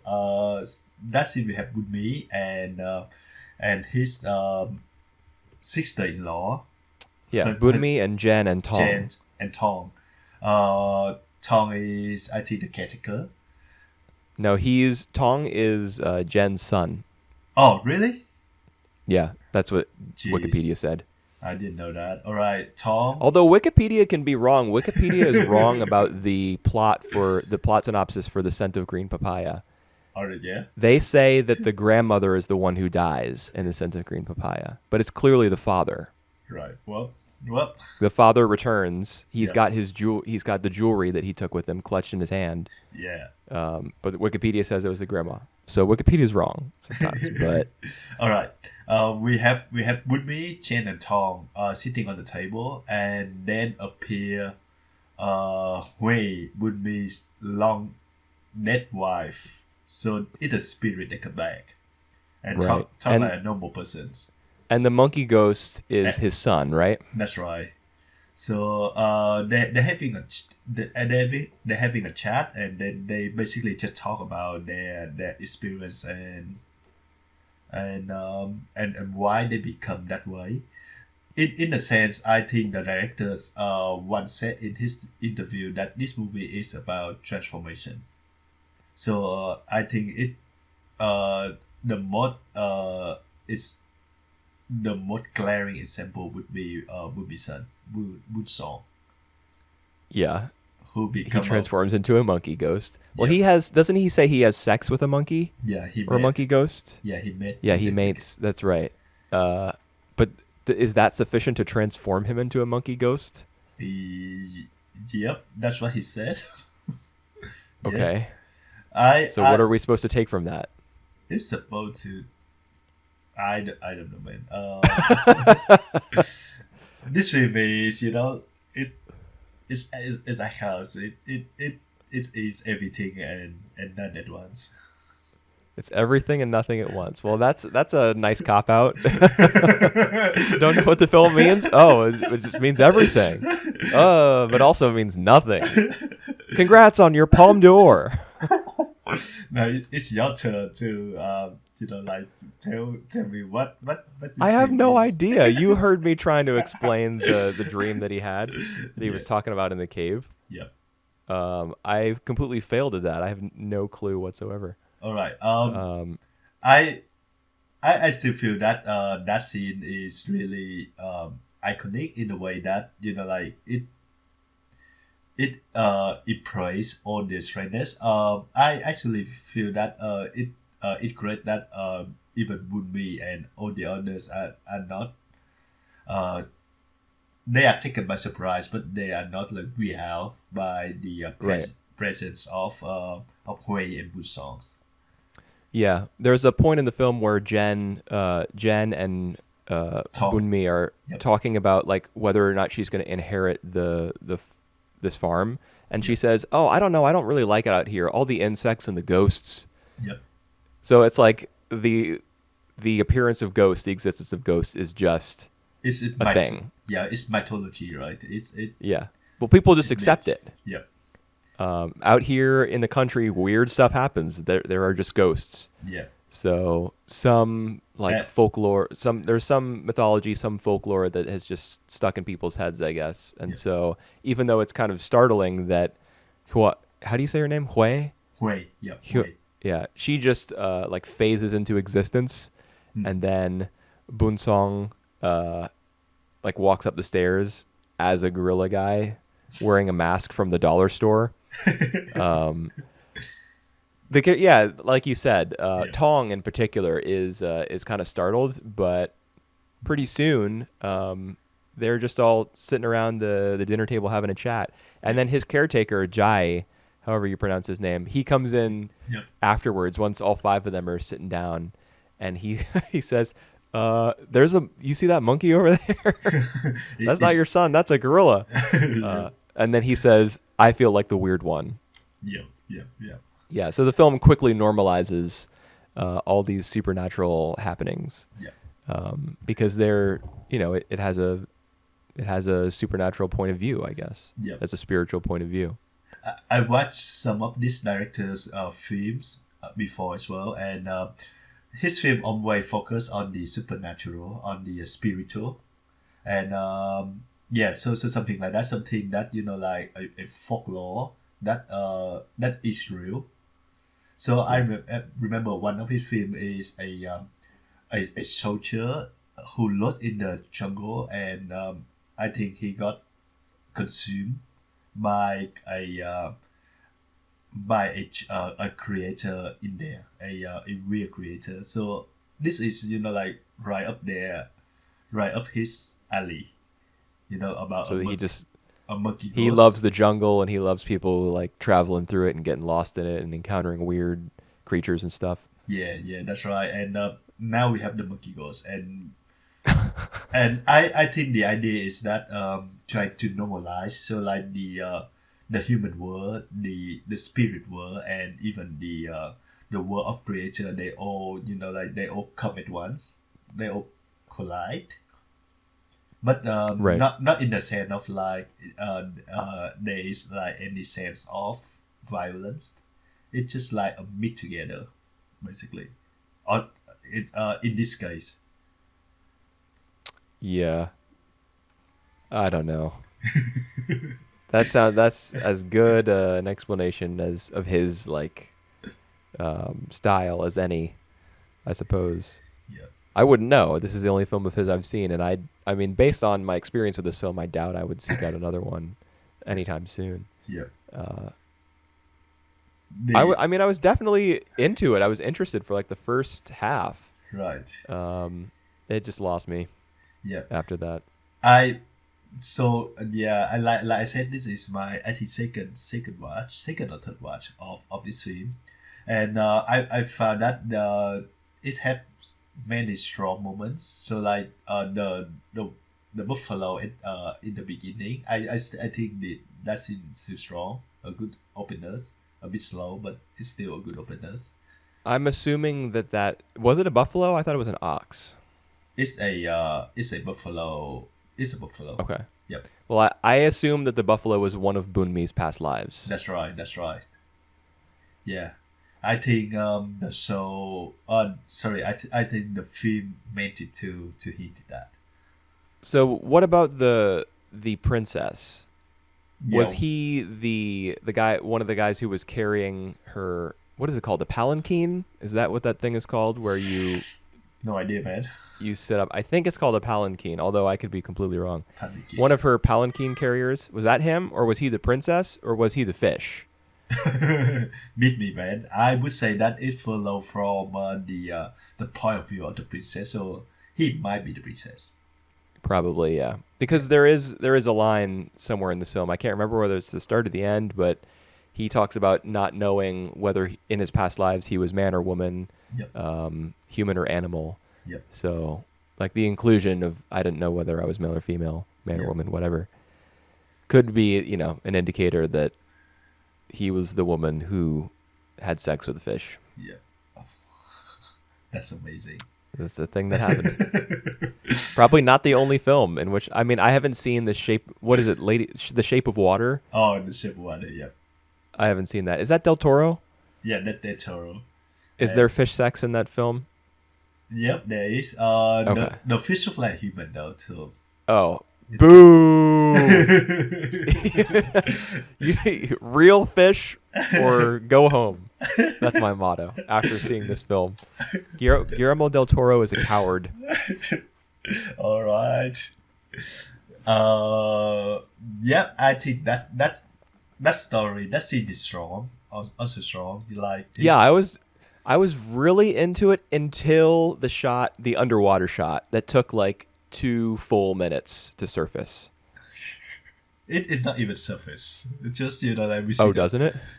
we see just the bubbles. Like gives us splatterings in Yeah. in the water, and then it's come up to the next scenes. Okay. So it cuts while the camera is still underwater. That's what I remember. Man, I must have wished so hard for there to actually be like a climactic moment to that scene and for it to pay off with Yeah. the camera surfacing because it's ascending the entire time, Yep. Yep. Yep. but it never actually ascends. So I must have wanted a payoff to that long, drawn out, protracted scene, and I just imagined that happened. And It's an interesting scene because it starts on the floor, like the bed of the lake. yep. And you see all of the like the jewelry and the like her finery The that she's taken offering. off. Yeah, that's the offering. Yeah, it's an offering for her for the Have fish sex. to like transform her into the image of her reflection. Yep. Yep. Yep.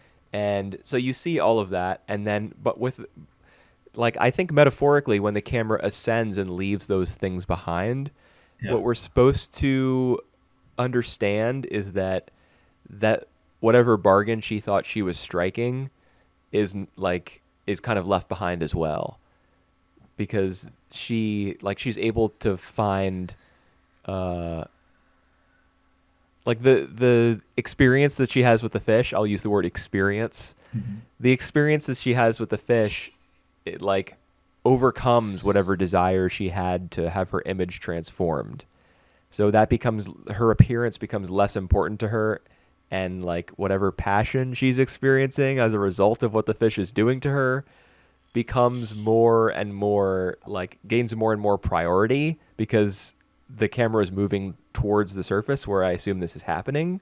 Uh, So I think metaphorically that's what's going on. Like the bargain she intended to strike is being left behind and we're moving towards her experience on the surface. But we don't, there's no payoff to the scene really. Or Right. the whole story as a matter of fact. It kind of just ends. yep. Yep. Yep. I don't know, man. Well, and then we got the scene that you were directing about, the one that they go to the mount, the cave in order for him to pass away. Right. And then we got the whole scene where Tong now become a monk. And Well, you're kind of glossing over the cave scene, don't you think? I mean, we did talk about that for like 10 minutes in the beginning, and we still Yeah. couldn't figure out. yeah, I guess we should just leave it alone. Yeah. The final sequence is interesting as well in a way that like it just become weird at one moment and Right. When he kind sees himself on the bed. yeah, himself and the others on the bed. I can't even make head or tail on that either. Yeah, I think I mean in the same way that I have a theory about what the message of like the fish scene was. Yeah. I have a theory about what the whole Tong thing is supposed to be about. Like I don't really get how it fits into the rest of the film. As a matter of fact, I don't think it does. Possibilities. It's like a parallel possibility that could happen. Maybe that's not what I was thinking. I was thinking Right. the contrast between him trying to leave behind like his monastic lifestyle. I Right. don't know why he becomes a monk I, exactly. Does it uh, have to do with his? It's actually pretty common for Thai people to become a monk. I mean, like in response to the passing of a family member? in no in response to having that as a career. as a Oh, lifetime thingy. so he was young enough that he could enter. I would assume that people who would become monks for life would usually At like the they would young start age. as much younger No, no, children. no. You can converse. It's like become a nun or something, in Christian. Okay, huh? So he opts to become a monk, and then Yep. pretty quickly, he's like, not for me. No, no, no, no, no, no, no. I don't think that's the case. It's more like he afraid. He afraid of staying in the temple, so he went he go back uh to to the room of his mom and his sister, I think. No, I mean, well, I'm gonna do Wikipedia again here, so who Right, knows right. whether this is accurate or not? But Yep. that's his mom's friend, Oh, okay. so he's not related to that other woman at all. All right, right, right. My bad. Oh God. Which I think is why they're kind of making those sarcastic comments about, Don't look. oh, don't look. It's you're not supposed to be around. You're not supposed to be around women, Yep, yep. uh, All right. because there's a woman there who, like, I don't know. Yep. Theoretically, he might Why is she get why involved with, even though he's supposed to be a monk. yeah, why is she there in the first place? Um, she's I don't know. What was he count the money? She count the money for the Well, yeah, funeral. she's helping Jen open up all the sympathy cards. It actually kind of reminded me the all the offerings that people made Yep. in the wake of the funeral. It kind of reminded me of the scene in Lola, where Lola Sepa is rowing down or she's in the boat going down the river and receiving the offerings from Yep. her neighbors. You know what? All the three movies that we watched, they have like a funeral scenes. Does the does the first film have a funeral scene? After he passed away, like we kind of we don't really see a funeral scene in there, but Yeah, he dies, and then there's like borderline horror music that plays, and then it cuts to 10 years later. yeah, yeah, Like, we did see like the altar, which is like the pictures of the past persons, but yes, yeah, his yeah, photo is on nothing the more. altar now, 10 years Yeah, later. Yeah. yeah, but nothing more. All right, all So right. death. I don't know if we get a funeral scene in all three, but death is certainly in view Yep, in all three films. that's true. Um, but yeah, so. What's the guy's name? Tong. Tom. Yep. I don't know why I just forgot for a second. Yeah, I mean, he sees himself and his mother still on the bed, even though the two of them are headed out to a restaurant. I think what we're meant to take from that scene, what I took from it at least, I shouldn't say what Yep. people are meant to. Yep. Everybody can take from it whatever they will. What I took from it was that even though he's trying to like leave his monastic lifestyle behind, Uh, he can't escape the fact that there's like a spiritual nature to the universe. that actually Like can't make he's sense. he leaves the monastery behind, and he comes and sees his mom like what I assume is a hotel room. Mhm. Maybe it's shortly after the funeral or something, Yep. because they're still looking over these offerings and these cards that they've gotten from people who attended the funeral, I guess. Yep. So he tries to leave behind his whole spiritual lifestyle that he committed himself to, but he can't, because when he tries to, he sees another version of himself sitting on the bed. Mhm. So there's clearly some energy working behind the scenes, like karmically in the universe, that he cannot escape. Something weird is still going on. I don't know what exactly or why, and he doesn't either. Yep. But he's still there on the bed. Right.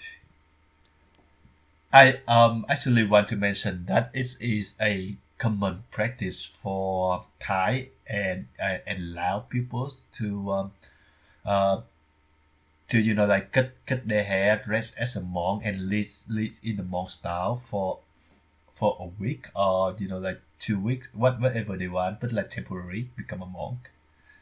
And I thought that was the case with Tong, but I remember like the film mentioned that that now you become a monk, so like a permanent monk. So I don't know if that is related or not, but yeah, I would have just let you assumed know. that it would be in response to his uncle's passing. Yeah. So yeah, like I said, it is a common tradition for Thai and Lao people to like to become a temporary monk after Right. one relative passing Yeah. to Well, that stay. must have been what was happening. Yeah, But I do think I remember kind of what you're saying, like the jokes that the two women were making about the fact that he gave up so quickly kind yep, of indicated that he had yep, made a more permanent decision. right, right, But yep. I don't I know. If you think about it logically, that probably wouldn't have been the case. yeah, Maybe uh, they were just teasing him as though his decision was more permanent when in reality it wasn't. yeah, They were just trying to like get his goat. yeah. So this had to do much with the culture which we are both unfamiliar with. So I Well, at get least you know that that's a thing yeah. in I Thailand. And so Lao, where if someone is Lao or Laotian, yeah, where are they from? Like, what's the full name of the country or yeah. The full the name. province or whatever? All right, the full name of the country is Laos, as in Lao, Oh, it's Laos. just Lao. It's just Laos, and it's Oh, between Laos. That's right. Okay, yes, yeah, gotcha. and it's between Thailand and Vietnam. It's a Okay. country between them, and I would say that their language is kind of similar. It's like 60-70% for me similar to each other. So like in this film, they have like some migrant people workers from labs. Yeah, there's a little bit Be- of dialogue about that close to the start of the film. Like Yeah, Jen is a little bit racist uh, yeah, yeah. That's right. towards uh, Laos or Laotians, how whatever the term is. Yeah, Um, yeah, there's dialogue about migrant workers, and aren't you afraid that since they're undocumented, they'll just like kill you and then yep, steal your shit and then leave? yep. Uh, Yep. he's like, nah, no, not really. They're hard workers. We're good. Yeah. The fact I just know that that's my one of my friend who from Laos just did that. Just have his grandfather passing away, and he did that. He did what? He did go to the temple, stay there Oh, okay. for a week. He cutting his hair and his eyebrow off. Stay Oh, he there. shaved his eyebrows too. Wow. Yeah, and stay there for a week. Like eating vegetarian and staying like monk. And like praying and meditating and stuff. Yeah, that's right. He said like it's depend on each person to to to do like how long they want to do. Right. Yeah, but Interesting. I wonder how effective that is at like channeling people's need to grieve.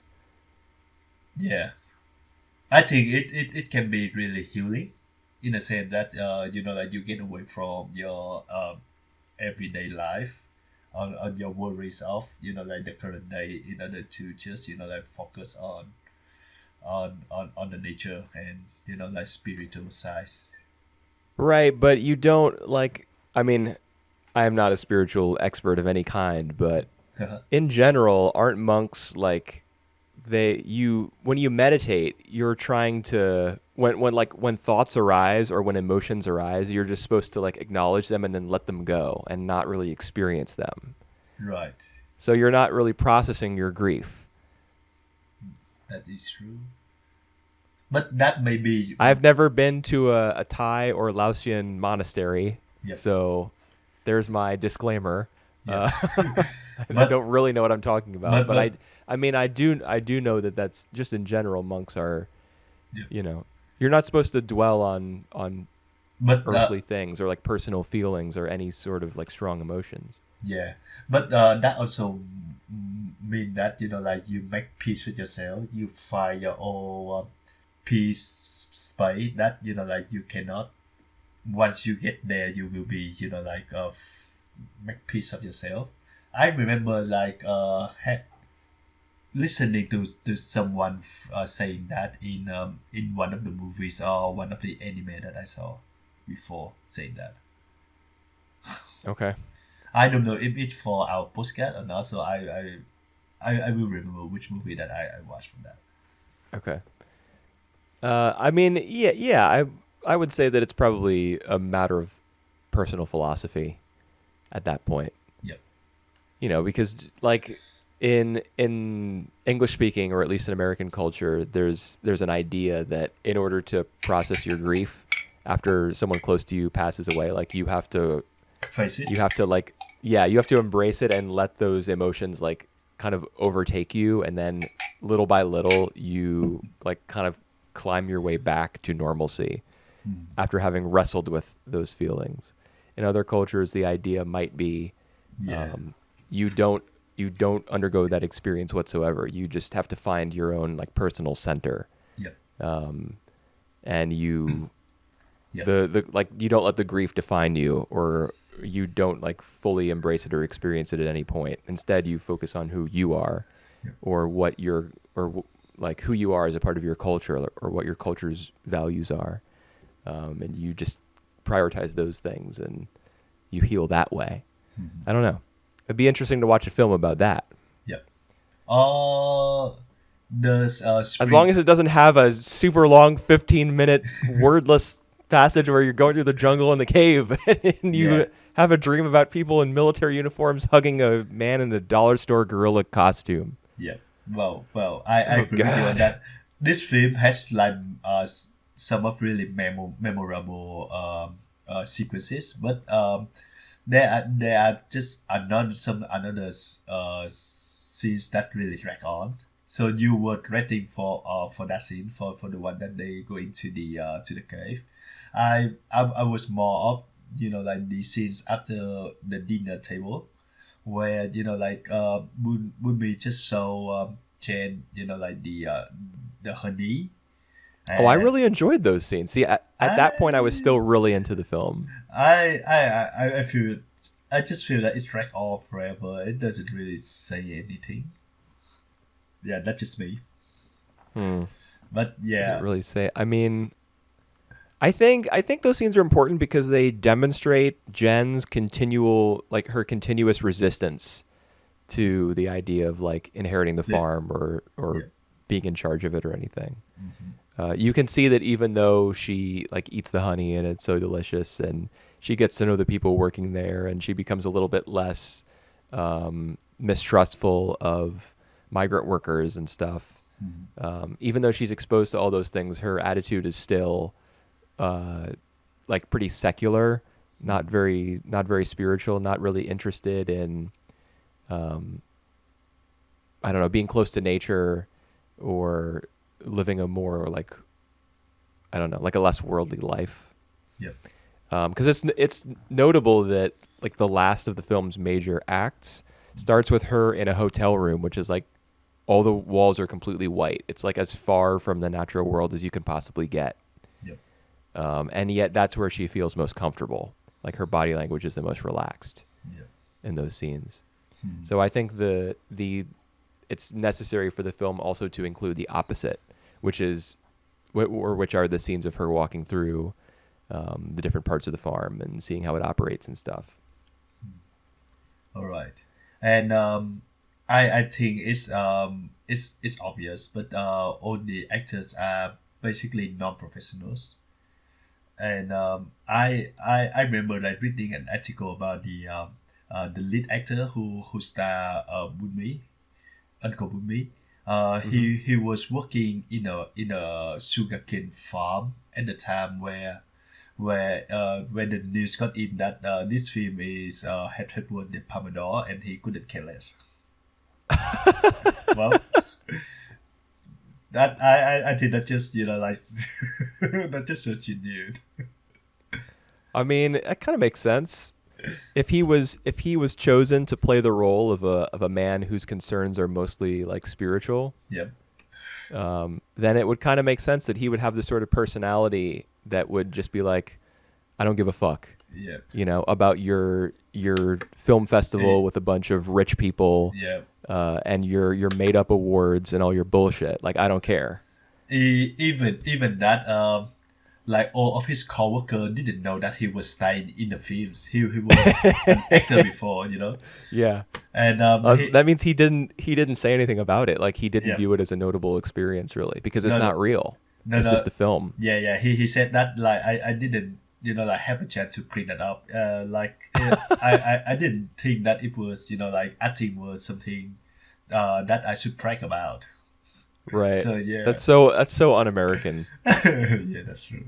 Like, if an American person is even an extra in a film, they're gonna make that a story that they tell for the rest of their life. Oh, look, I just look at like even Letterbox. They review a film 5 star. They said like I was an extra in this. This movie is Yeah. not coming out yet, but I was an extra, and it was amazing. Oh my god! Yeah.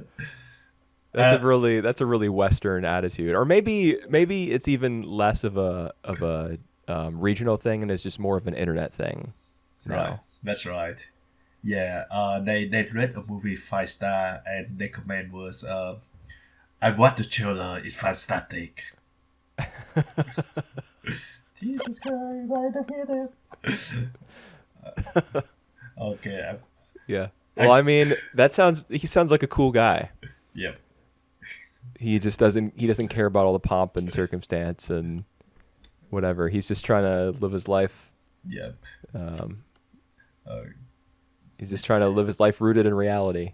And it's true. Like, this film is even a film like Spring, Summer, Fall, Winter, and Spring. yep. It's like a film that's so like elemental. It's just a movie, you know? Yep. And it is completely like calculated and just made up and invented, fabricated. It has nothing to do with reality, not at its core, Yep. because it's a product. So I guess that's that guy's like underlying attitude is it's not really something to brag about, It's just Yeah. it's just a thing he did one summer or one Yeah. one That's year, right. whatever. That's right.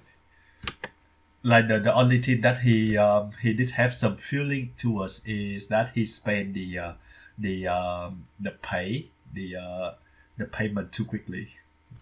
Yeah. That's it. So how cool is that? I thought it was really cool. Yeah, that's pretty relatable sentiment. Man, I got all this money, but then it's gone. Yeah, I spent too quickly. Uh, Everybody can get behind that. yeah. So I certainly feel that this film is original, fresh, something that I would have never like encountered, ever seen somewhere else, something close to this.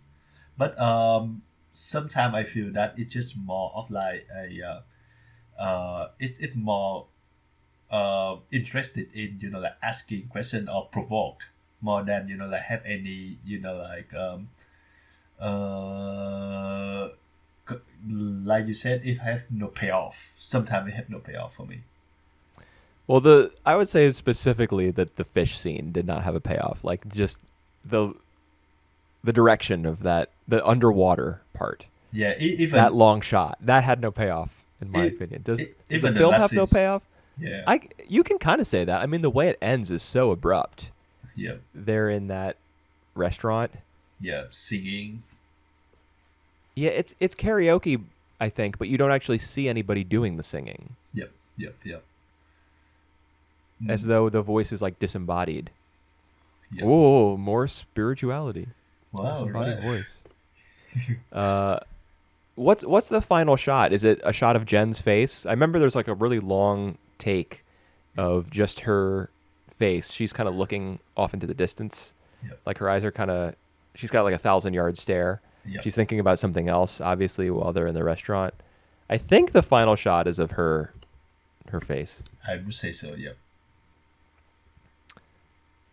I don't know. I'll tell you one thing. I did like the song, Right. the final song. It kind of reminded me of like 2000s indie J-rock, All right. which is a genre I really like. Yep. Yep. Yep. I like bands like Toe and The Pillows and stuff like that. Mostly stuff that I've heard in anime before, or bands that are like related to those sorts of bands that I can find with a couple clicks. Yep. I really like that style. It's like real kind of power pop, a little bit of 70s influence, but also kind of modernized and a little bit grungy. Really love that style. So that was one of my favorite things about the whole film was that song. I'm going to look up who the artist was and download an album, see if I can get into them. Okay. I did like the first half of the film Yep. as well. It's interesting.